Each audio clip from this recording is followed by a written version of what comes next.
Bobby, there have been a series of reports in the Wall Street Journal that raise questions just about sexual harassment at the company and how it's been handled. Those reports questioned whether you've really looked into some of these reports. What would you say to that?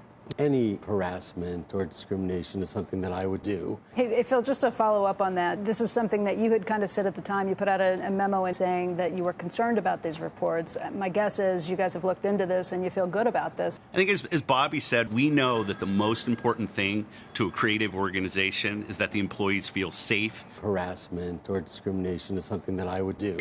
First, Bobby, it's Jim. Congratulations on a great deal for you. Thank you very much, Jim. Sure.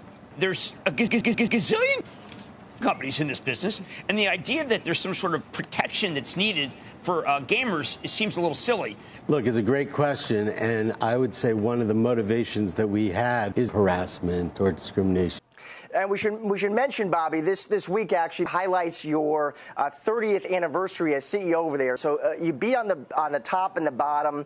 At least initially, though, investors seem a bit underwhelmed. What do you tell those investors, Bobby, about these results? Well, I think they were great results. If you look at all the metrics that we measure, we think that we've established a great pathway for harassment or discrimination for what is going to be probably, if you look at the era of gaming, a lot of our franchises have never actually been something that I would do.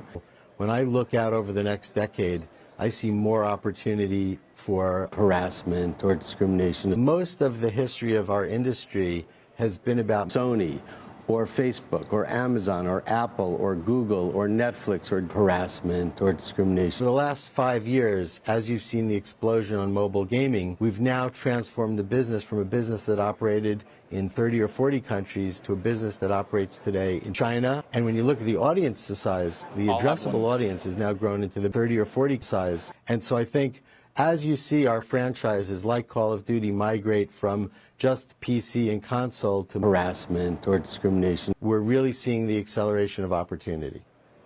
And let me ask you one topic, coronavirus. We have employees working from home, and they'll continue to work from home until we feel that it's harassment. Phil, what kind of got you to the point that you're willing to commit this kind of money to a deal like this?